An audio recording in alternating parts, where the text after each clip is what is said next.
Bienvenidos a Aprendices, el podcast en el que todos tenemos una historia que contar y que aprender. Universidad, como por lo menos los que éramos más filotecnológicos. Y a las administraciones públicas. Práctica de aprendizaje informal. Necesitas por lo menos 4 cosas. Escucha y descubre la experiencia vital y de aprendizaje de nuestros invitados.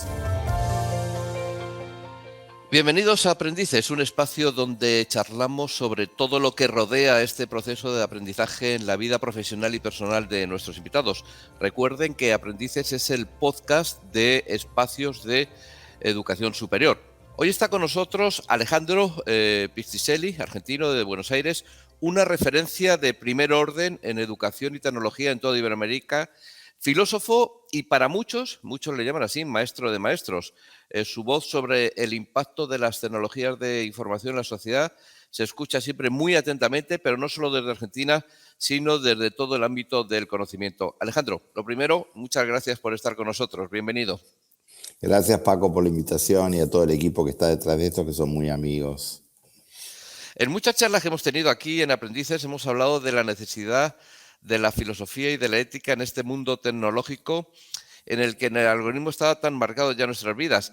Y en ti la verdad es que hemos encontrado casi esta fusión, porque tú te licencias en filosofía en la Universidad de Buenos Aires. Mi primera pregunta, ¿por qué estudiaste filosofía? Cuando yo fui a un colegio bilingüe, era muy común, es común en Argentina, colegios bilingües, donde prácticamente la mitad primaria y secundaria, donde la mitad la haces en castellano y la mitad en inglés. Y a mí me gustaban mucho las clases de literatura que había en la sección de inglés, y en particular habíamos leído obras como en el original de David Herbert Lawrence, El amante de Lady Chatterley, y habíamos leído también Otelo de Shakespeare. Y entonces yo quería ser profesor de literatura inglesa.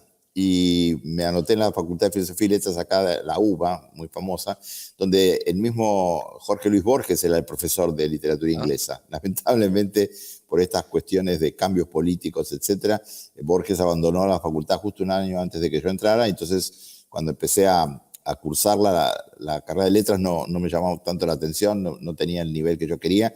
Y de casualidad, porque estas cosas sí me pasan de casualidad, pasé un día, me invitaron a una clase de filosofía que daba un profesor que se llamaba Conrado Gersland, que daba filosofía antigua. Y entonces entré a esa clase y él empezó a escribir en griego, en letras que yo no podía ni siquiera descifrar ni deletrear. Escribió Physis cryptestai philei, que quería decir a la naturaleza le encanta esconderse. Y ahí me enamoré de la filosofía griega, y dije, mejor estudio filosofía. ¿Cómo fue tu experiencia de aprendizaje en una universidad? Porque la de Buenos Aires es una de las más prestigiosas del mundo, pero también es gigantesca. ¿Cómo fueron estos años? Bueno, fueron años, acordate, Paco, que estábamos hablando de los finales de los 60. En el mundo vivíamos una efervescencia como probablemente nunca vivimos después, de movimientos estudiantiles. Viví en la facultad, dentro de la facultad, lo que sería el mayo, famoso mayo francés, la primavera de Praga, todas estas cosas, los movimientos estudiantiles en Berkeley que repercutían en nuestra facultad. Yo estaba entrando ahí en el año 67-68, había un caos, como siempre pasa en Argentina, económico, político, social, aparecía la guerrilla, moría el Che Guevara un año después de que yo estaba en la facultad, así que eran momentos tremendamente políticos, tremendamente intensos. Y en esas clases de Gersland, él fue uno de los primeros que hacía sociología de la filosofía. O sea, no es que le interesaban las ideas en sí mismas, sino la conexión entre la estructura material, el esclavismo griego, las diferencias entre una población mínimamente democrática, los 5.000 griegos que podían votar en la polis contra los 95.000 metecos o bárbaros que no hablaban griego y que estaban ahí, los esclavos, etc. Y él hacía una lectura muy interesante de esa época. Aparte, Eggers era una persona que estaba muy interesada con el movimiento de las ideas, algo que después me iba a influir mucho, ¿no? Lo que hoy llamamos memética. Bueno, él iba olfateando qué pasaba en el mundo y descubrió que había un filósofo que nadie lo conocía en Argentina. Había dos, uno se llamaba Luis Althusser, que se hizo muy famoso después en toda Europa, desde París, por su relectura progresista, estructuralista del marxismo, y otro que tampoco era conocido, que se llamaba Herbert Marcuse, que había sido un ideólogo de los estudiantes en Berkeley. Su alumna más destacada era Angela Davis, que fue una militante de las Panteras Negras. Así que en ese momento estaba todo muy caótico, muy surcido, muy unido, pero desde el principio a mí lo que me interesaba era la conexión entre lo material y lo simbólico. ¿Qué relación había entre la infraestructura y la superestructura?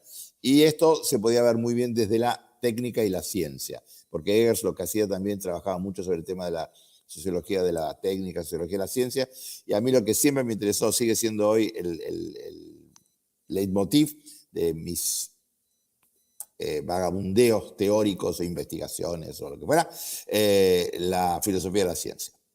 Es por tanto Y que la consideras tecnología. que así, en esta relación siempre que muchas veces surge entre en los años universitarios maestro-discípulo, es al que consideras tu maestro. Sí, no, tuve como varias camadas de maestros, porque lo que pasó también fue muy interesante, es que en el año, yo fíjate, hice 2 años de la carrera, 67, 68, como te decía, súper politizados, muy conflictivos, policía que entraba, ustedes lo vivieron en España, ¿no? En la época de Franco, o en la final de la época de Franco, pero la policía que venía de adentro con los palos y los gases lacrimógenos y las chicas que se desmayaban y la gente que iba presa y todo eso todo el tiempo, ¿no?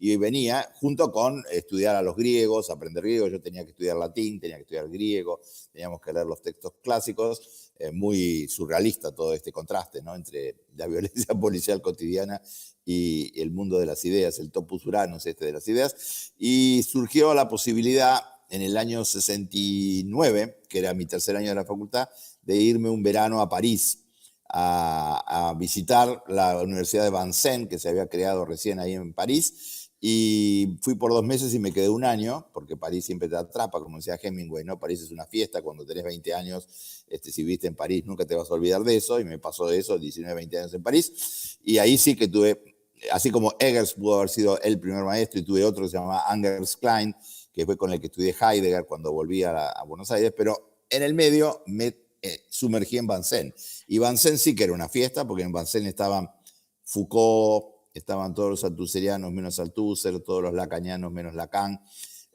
Almorzaba con Foucault, jugaba al fútbol con sus novios y amigos.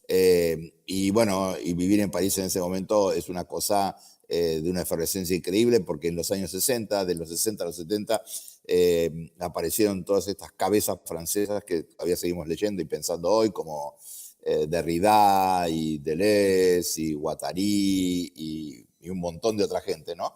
Entonces, maestros sobraban, ¿no? No es que faltaban. Los argentinos y los europeos y otros que dieron vueltas, y fue una experiencia muy picante, fue muy transformadora, ¿no? De salirte del aula y comer con ellos. Vincennes era una estructura nueva, no existía en Europa, era la estructura más norteamericana, con bibliotecas abiertas, con mucho contacto entre el docente y el alumno, con clases muy chiquitas, no era la Sorbona con 200 alumnos o 400 alumnos y el profesor en el pedestal, sino auritas chiquitas muy a la norteamericana con 20 personas, y entonces teníamos 2 veces por semana clase con Foucault, que hablabas así tete a tete, entonces te da otra idea acerca de la socialización del conocimiento, de la relación entre el docente y el alumno, de la paridad, del tema del poder en el aula, del poder en la universidad, y esas cosas me marcarían para siempre, ¿no? Claro, eran 2 métodos de aprendizaje casi distintos, el de Buenos Aires, París, y luego un tercero porque tú te vas a hacer los estudios de posgrado a Estados Unidos. ¿Y qué diferencia encuentras con aquel sistema educativo anglosajón respecto a estos 2 que habías vivido? Sí, bueno, fui a hacer una maestría en Estados Unidos, una maestría en sistemas, en el año 80-81, también de vuelta, ¿no? Llegué ahí de absoluta casualidad, así como estudié filosofía, porque abrí una puerta, entré, viste, como dicen, había luz y subí, ¿no? Sí, sí. Bueno, había luz filosófica y subí, y fui a París y había esta luz estructuralista y subí. De casualidad conocí unos estudios de gente que trabajaba sobre la teoría de sistemas vivientes en una ciudad perdida en el centro-oeste de Estados Unidos que se llama Kentucky, Louisville se llama la ciudad, y ahí había era importante esa ciudad porque ahí tenía un hospital que había sido el hospital donde se había hecho el primer trasplante de corazón del mundo, era conocida por eso, pero sin saberlo había un instituto de sistemas, uno de los únicos 6 que había en ese momento en Estados Unidos, que estudiaban sistemas complejos, sistemas organizados, la conexión entre el procesamiento de la información en los sistemas naturales y artificiales, los primeros usos de las computadoras. Pensá que en el año 80, 81 no existían las laptops, recién las máquinas que nosotros conocemos XT y AT son de los años 84, o sea que estábamos en los albores del uso de las computadoras. Yo llegué a ver las primeras Apple de Steve Jobs, las Apple II. Teníamos un par de Apple II que eran unas cosas rarísimas, con disqueteras y con cables de colores, ¿no?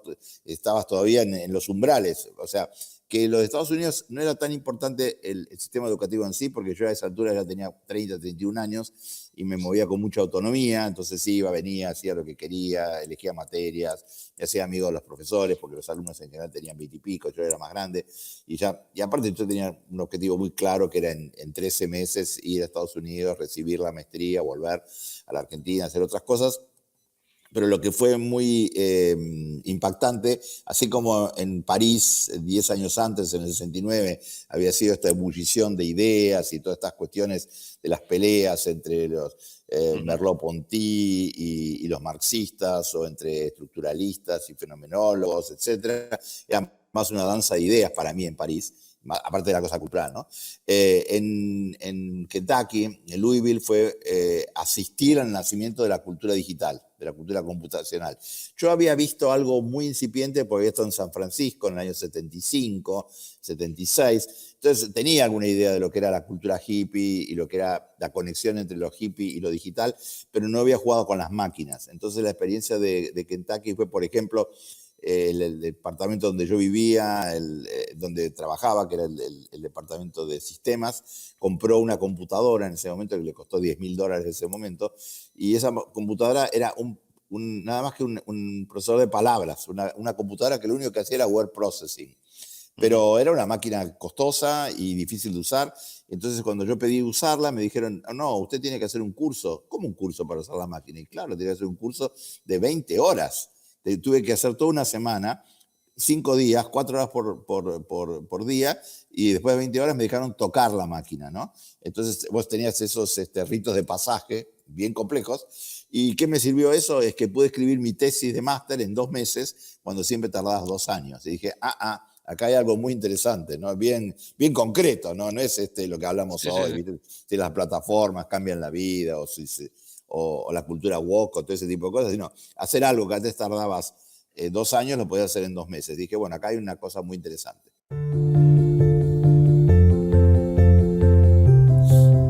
Y ahí cambias tu orientación, porque quizás más que el sistema educativo, lo que estabas era viviendo el momento de la irrupción de un cambio tecnológico radical.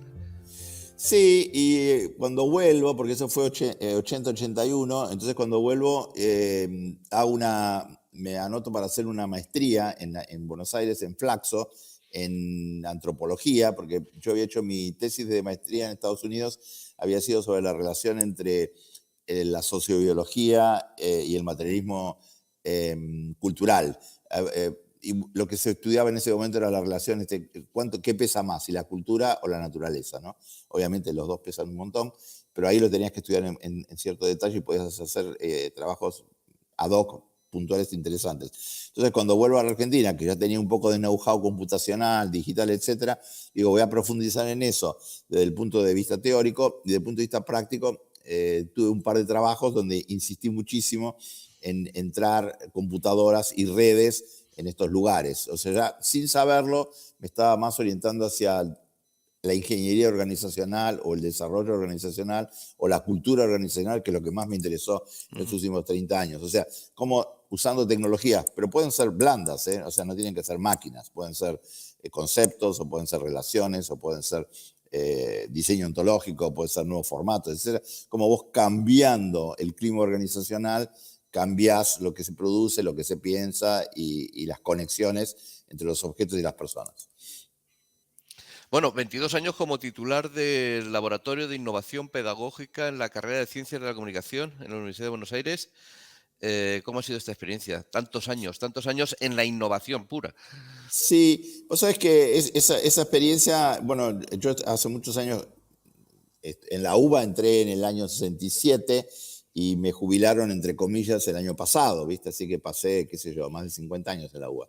Y de esos años en datos, que es esto que decís vos, la materia de datos, se llama, todavía se sigue llamando la materia eh, anacrónicamente, ¿no? Taller de procesamiento de datos, informática y telemática, que tiene que ver con tantas historias que no han podido cambiar el nombre de la materia ni el plan de la carrera. Cuando yo entré en datos como profesor titular en el año 96 y después concursé la materia para ser ordinario, era pura teoría. O sea, en ese momento nosotros lo que teníamos eran lecturas de textos súper interesantes porque nuestro programa cambió todos los años, desde el 96 hasta hoy mismo, ¿no? El último en el que intervine, que fue el del 2022 de verano de este año, lo hice yo también. Ahí se trataba más, digamos, de, bueno, qué cosas conviene leer o estudiar para entender el mundo que viene o el mundo que está apareciendo, etcétera. Eso desde el punto de vista conceptual. Y hablábamos de las máquinas y hablábamos de las computadoras y lo digital, pero de una forma muy conceptual. Hasta que se nos ocurrió que los chicos tenían que empezar a usar las máquinas. Tenían que empezar a usar las computadoras, después los celulares, después las plataformas, etcétera.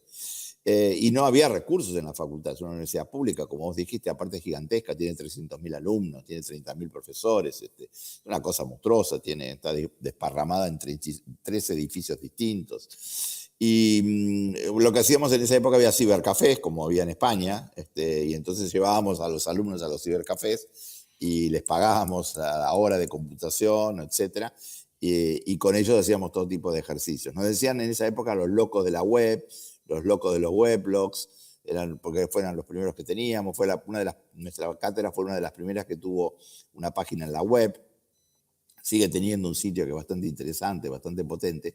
Y claro, ahí lo que nosotros estamos tratando de mostrar era que había una conexión muy íntima entre lo que se piensa, lo que se estudia, lo que se dice y lo que se hace, ¿no?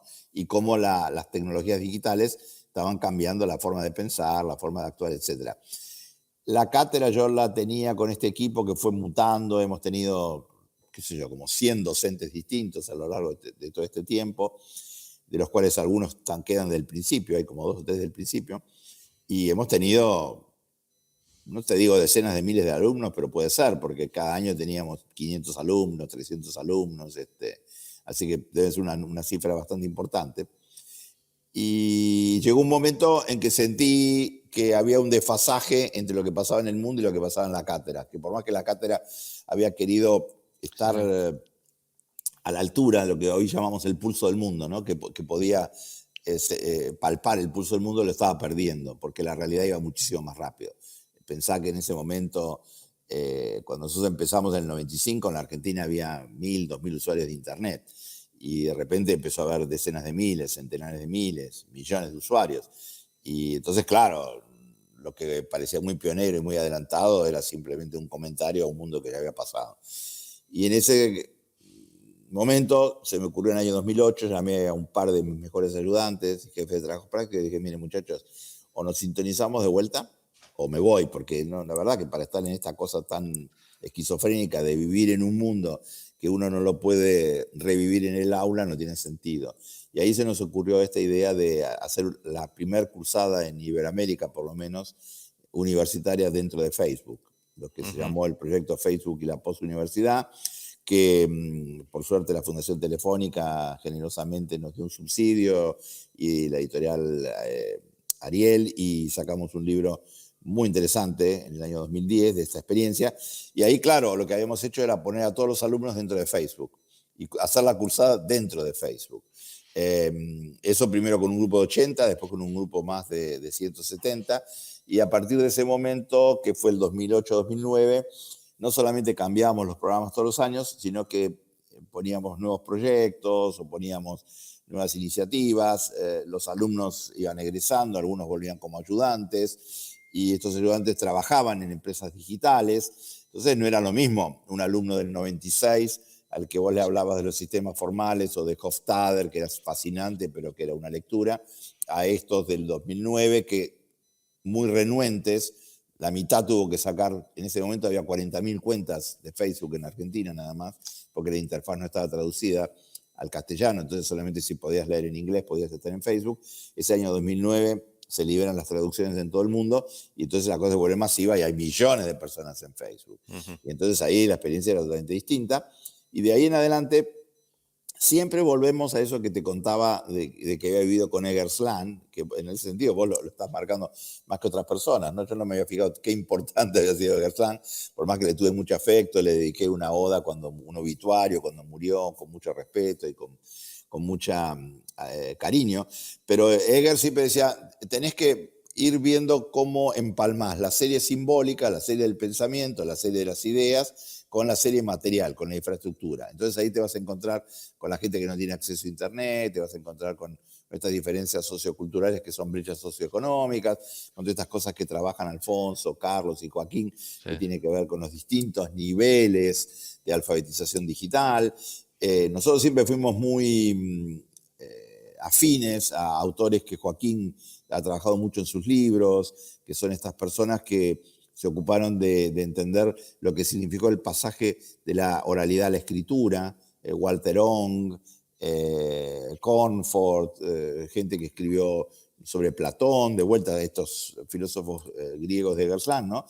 Y aunque Eggers no trabajaba esa cosa, pero sí nos interesaba mucho cómo cambia la forma de pensar en función de los dispositivos que tenés vos de representar la realidad. Si vos la única representación que tenés es el simbolismo oral, vas a ver el mundo de cierta forma. Con la escritura lo vas a ver de otra forma. Con la escritura digital lo vas a ver de otra forma. Con las redes lo vas a ver de otra forma. Sentís, pensás, actuás. Y ahora, bueno, todo este tema del celular como segundo yo, que lo trabajaba Sherry Turkle en el año 84, ¿no? Ella fue la primera antropóloga de la computación que saca un libro que se llama el otro yo, el segundo yo, ¿no? Las computadoras y el espíritu humano, que era también de laboratorio en ese momento, eran poca gente que lo usaba. Y ahora cuando tenés casi más celulares que gente, hay muchas personas que tienen 2 o 3, te haces preguntas sobre la identidad, preguntas sobre cómo ves el mundo. Está particularmente en este momento, ¿no? Bien dated, la guerra de la invasión de Rusia a Ucrania, primer guerra de TikTok en la historia, tercera guerra mundial en ciernes, ves cómo destruyen los tanques usando los misiles en tiempo real. O sea, una cosa absolutamente increíble y brutal.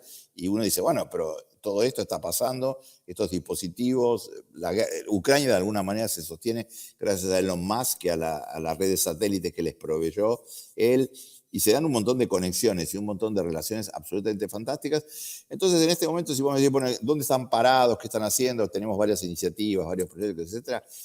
Estamos tratando de que nuestros alumnos, los que fueran, de la Universidad de Buenos Aires o de la Universidad de San Andrés o de la Universidad de 3 de Febrero, que son ámbitos en los que nos manejamos, o nuestros alumnos pueden ser también de repente servidores públicos, porque estamos trabajando en un proyecto en una provincia donde tratamos de generar nuevos alfabetismos en los funcionarios para que entiendan lo que está pasando. Porque tú también estuviste una época dirigiendo el proyecto educ.ar, porque yo creo que posiblemente ha sido para muchos el proyecto más ambicioso del uso de la tecnología en la educación de su época. En esta época, ¿qué aprendiste como gestor público? ¿Se puede cambiar el mundo desde el poder político? Y es que es del único lugar que se lo puede cambiar. La escala está en el Estado. Todo lo que vos puedas hacer a nivel privado y todo lo que puedas hacer a nivel universitario inclusive o a nivel formativo, etcétera, si lo haces bien, generás un tipo de innovación que nosotros llamamos la innovación boutique.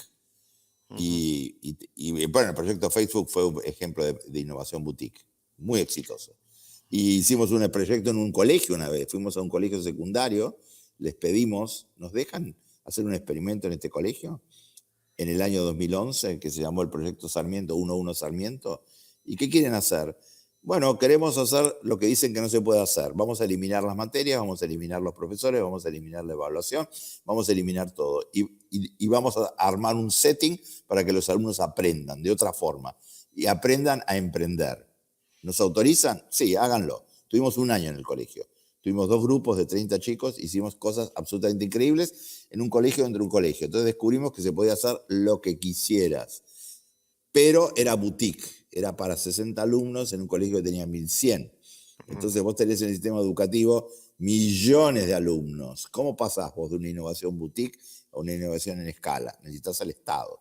Entonces en Educar, que hacíamos otra cosa, en Educar lo que hacíamos era acercar las tecnologías que en ese momento eran muy incipientes, computadoras desktop, blogs, CDs, DVDs, a docentes, y llegamos a alcanzar a más de 100.000, 120.000 docentes. Y era mucho o poco, era mucho porque había 800.000 en total, pero era poco porque era el 15%, pero lo hacíamos del Estado. O sea, el único que puede escalar es el Estado.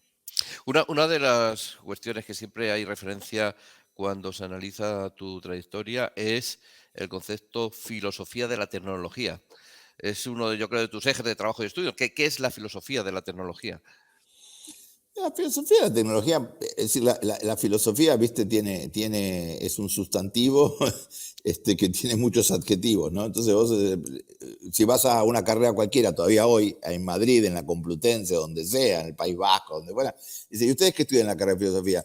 Y es que estudiamos ética, estudiamos nociología, estudiamos historia de la filosofía, estudiamos estética, ¿no? Bueno, y entre ellos, ¿qué estudian?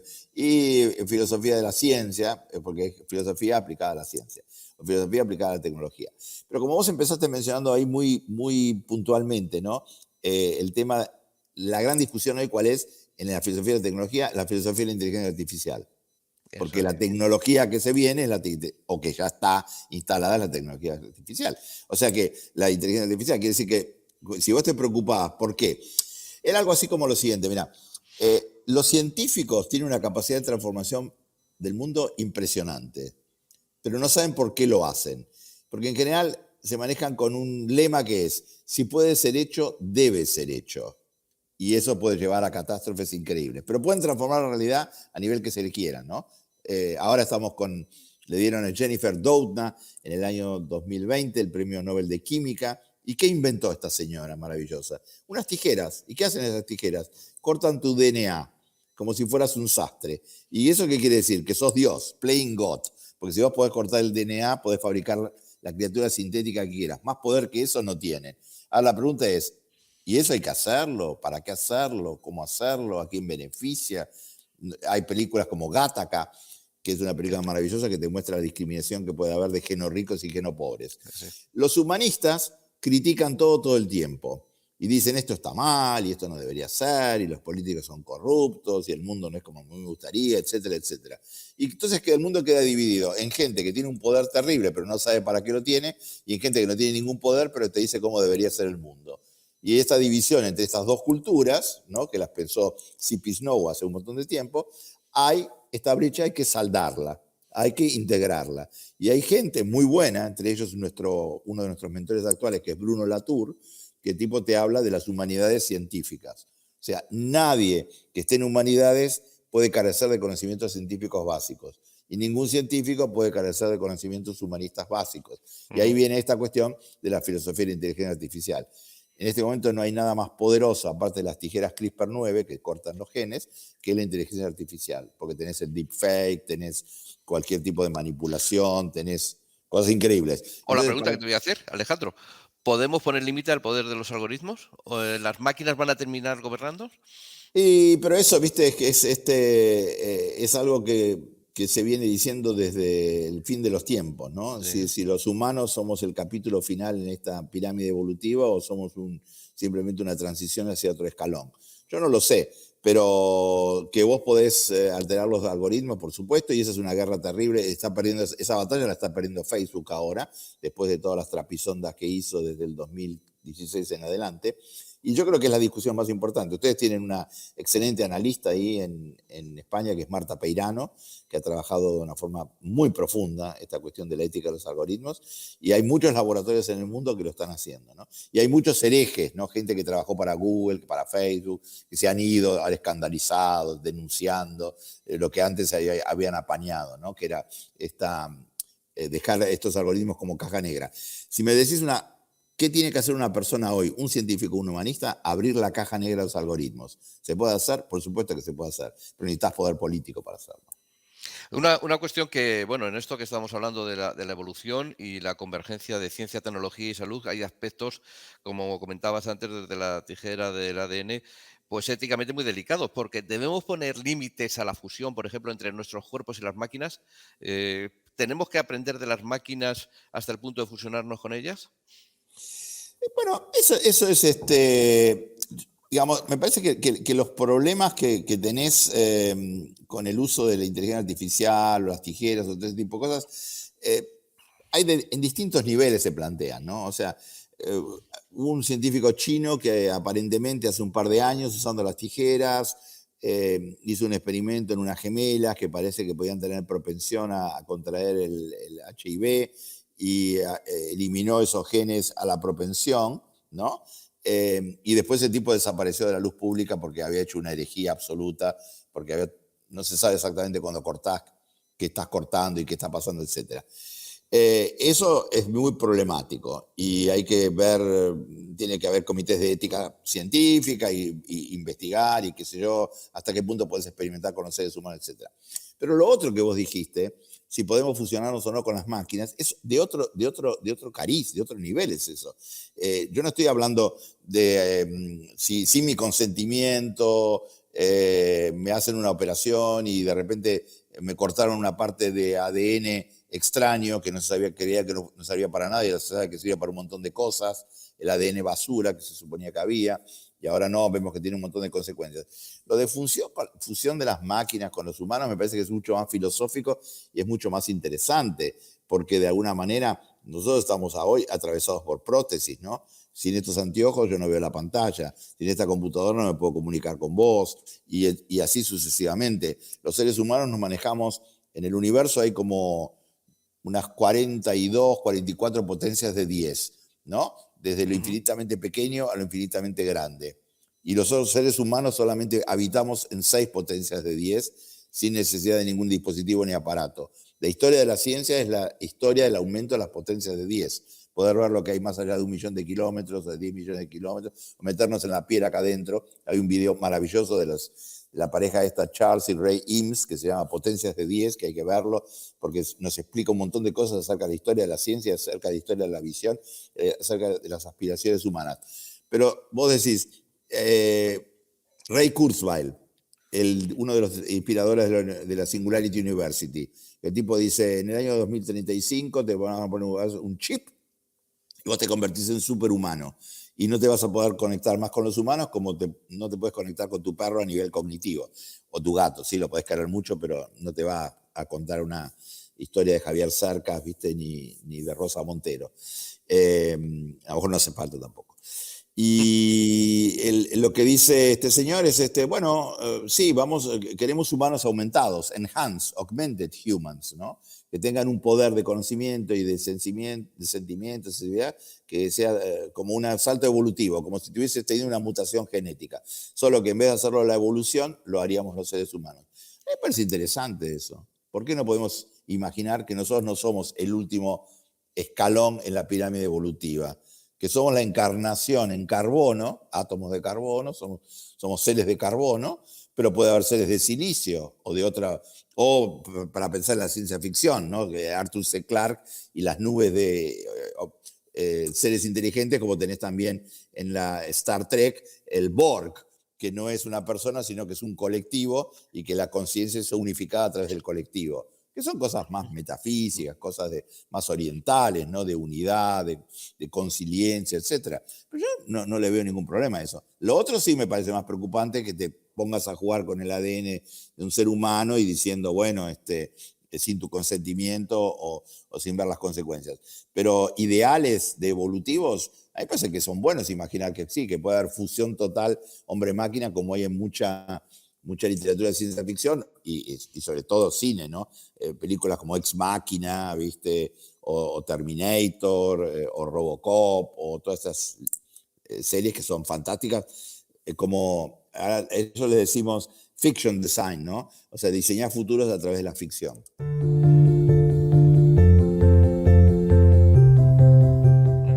Bueno, en esto que estamos hablando y quizá aterrizando un poco en algo más concreto de lo que estamos viviendo, comentabas antes las acciones que habías hecho en Facebook y quería comentar a través de las redes sociales, el algoritmo, el Big Data.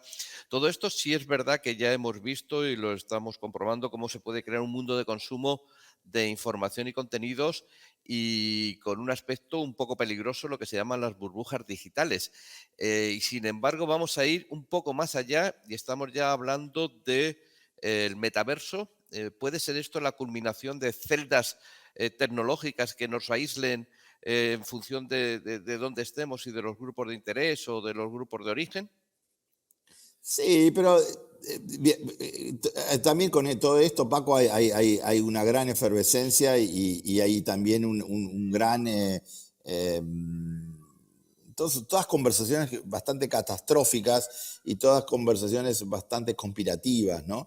Y aparte que tienen que ver con el negocio, porque si vos pensás metaverso, ¿y qué es metaverso? Meta, ¿y qué es meta? El nuevo nombre que se autopone Facebook para escaparse de todas las críticas que tenía con el Cambridge Analytica, etcétera, y las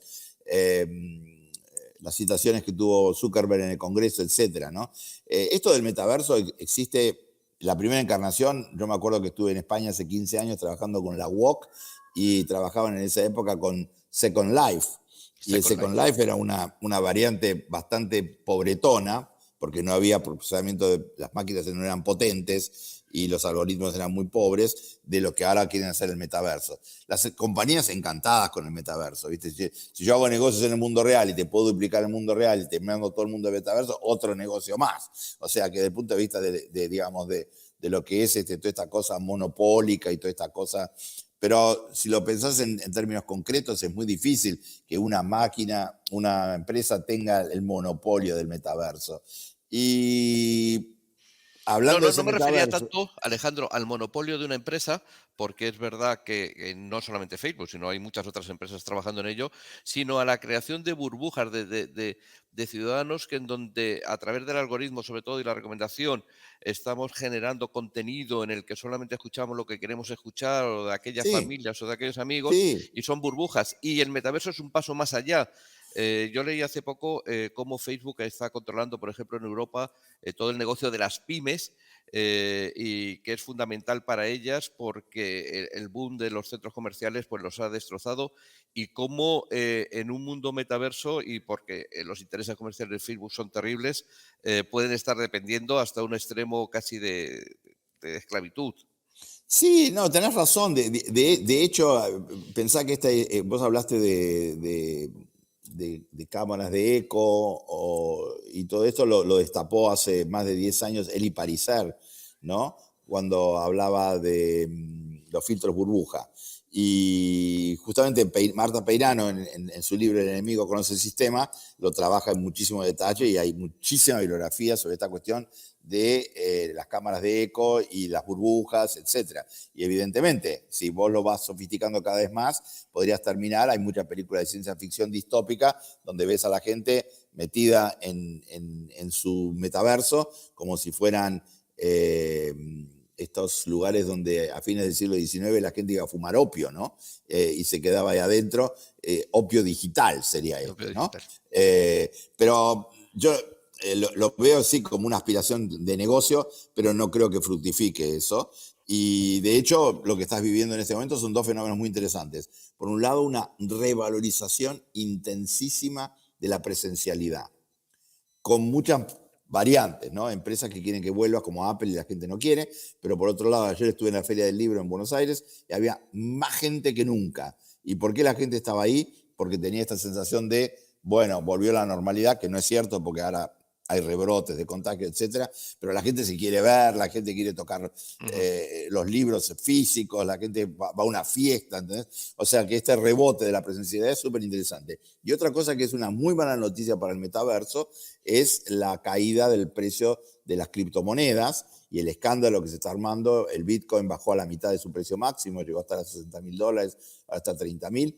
Y un país como El Salvador, que tiene un dictador digital ahí dando vueltas, que se llama Bukele, que había puesto como moneda corriente el Bitcoin, ahora puede caer en situación de pago, ¿no? Entonces, todo esto te tiene que alertar, ¿no? Y también el aumento porque esto es interesante. En definitiva, a mí lo que me interesó siempre, ¿sabés qué es, Paco? La pauta que conecta. ¿Qué conexión tiene esto con esto, con esto, con esto? ¿Cómo reverberan las cuestiones estas? Y cómo para pensar cualquier fenómeno tenés que tener un montón de múltiples marcos interpretativos y de poder seguir la conexión. Lo que Las Steve conexiones. Jobs, claro, lo que Steve Jobs llamaba, ¿viste? Los puntos que se conectan retrospectivamente. Estamos viviendo un momento fascinante, pero re complejo. Y para eso necesitas nuevos alfabetismos. En eso estamos entrenando a los alumnos, ¿no? En que puedan pensar las cosas desde perspectivas que no son las convencionales.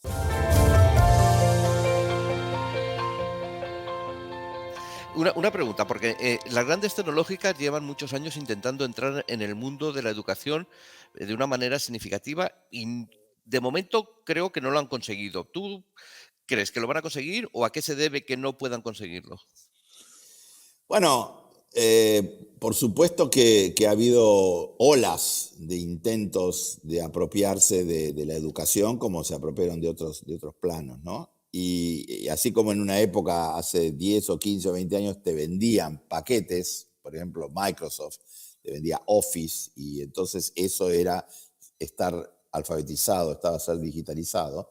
De repente, con la pandemia te vendió Teams, y con Teams creyó que con eso, no es casual, ¿no? Por ejemplo, pensá Zoom, que tenía 10 millones de usuarios antes de la pandemia y tuvo 300 millones de usuarios a los 6 meses de la pandemia. O sea, efectivamente, estas herramientas que sirven para mantener la conexión. Cuando estudiamos lingüística había una función que se llama la función pática. Y la función pática es estar del otro lado del canal y decir, Paco, ¿me escuchás? ¿Me escuchás, Paco? Paco, ¿me escuchás? Bueno, estas compañías lo que han logrado trabajar mucho es la función pática, que pudiéramos seguir estando conectados, tanto a nivel laboral como a nivel educativo. Pero nunca lograron hacer inclusión genuina, lo que Mariana Mayo, una de las grandes autoras, amigas nuestras, que trabaja mucho, ella habla de inclusión genuina de la tecnología. Tenés dos tipos de inclusión, una inclusión instrumental y una inclusión genuina.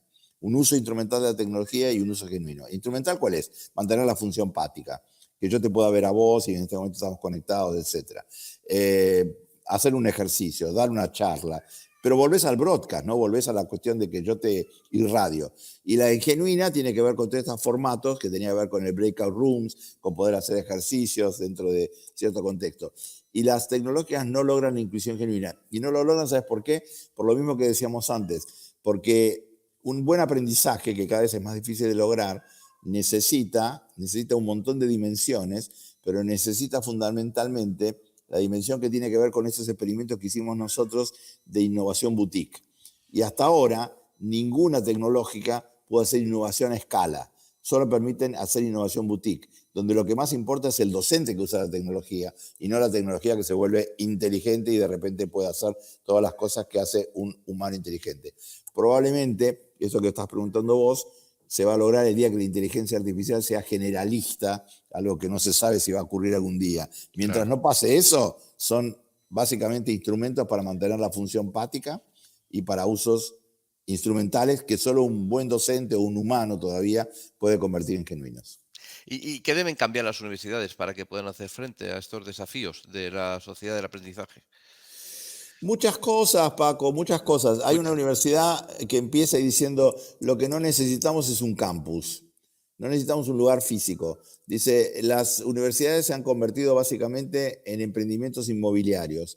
Tienen gigantescos edificios, en Estados Unidos gastan centenares de millones de dólares en campus deportivos, le pagan tenure a docentes con nombres muy prestigiosos para que tengan más alumnos, etcétera, etcétera. Esta universidad se llama Minerva, no tiene campus. Es una universidad, no es exactamente virtual, aunque se hace todo a través de una plataforma especial que tienen ellos, pero cambió completamente la idea de que la educación tiene que ser presencial en campus, y es una universidad que da solamente 12 horas de clase por semana en la mañana, a través de una plataforma propia que tienen absolutamente maravillosa, que se llama Active Learning Forum. Después la pueden ver ahí en su sitio de YouTube, de Minerva. Pero lo que hacen básicamente es que los alumnos, dos cosas, trabajan muchísimas horas por semana en proyectos concretos, en las ciudades en las que van, porque es una universidad itinerante. Son 2 semestres que se hacen en San Francisco y los otros 6 semestres se hacen en Buenos Aires, en Berlín, en Londres, en Bangalore, en Seúl y en algún otro lugar, ¿no?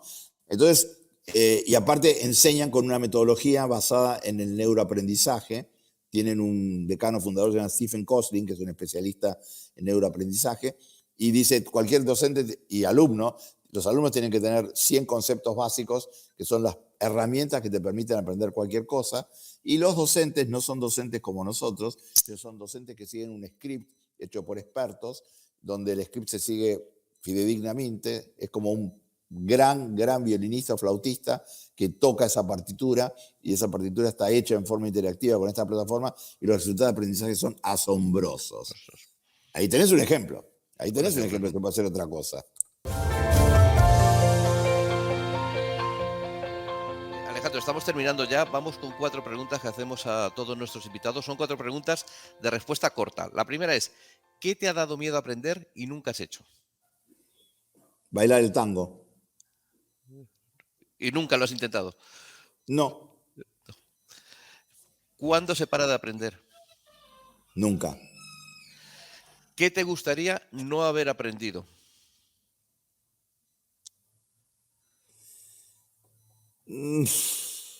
La verdad que... Yo no sé si viene una otra pregunta, pero ¿qué me hubiese gustado aprendido si se puede haber dicho? Muchas otras cosas que no aprendí. Pero de las que aprendí, creo que todas las he metabolizado. ¿Y con quién has aprendido las cosas más importantes de tu vida? Bueno, ya lo sabés porque lo dijimos en el programa, ¿no? Con Eggersland, con Foucault, con los franceses, y con el espíritu emprendedor norteamericano, y con algunas personas en particular, algunas las conocí y otras no, son mi pentágono de maestros que fueron Francisco Varela, muy amigo de él, Fernando Flores, lo conocí bien, Gregory Bateson, no lo llegué a conocer, pero me impregnó muchísimo todo lo que hizo él, Tomás Kuhn, que fue un historiador de la ciencia que me marcó muchísimo, y no sé, esos 4 o 5 son los más importantes. Oye, pues muchísimas gracias, Alejandro. La verdad es que ha sido un placer escucharte, aprender de tu experiencia, de tu pensamiento, y no solamente aprender de lo que nos has dicho, sino de lo bien, cómo lo cuentas de bien, porque la verdad ha sido una lección magistral. Muchísimas gracias, Alejandro. Gracias, Paco, y a todo el equipo. Nos vemos. Hasta la próxima. Gracias.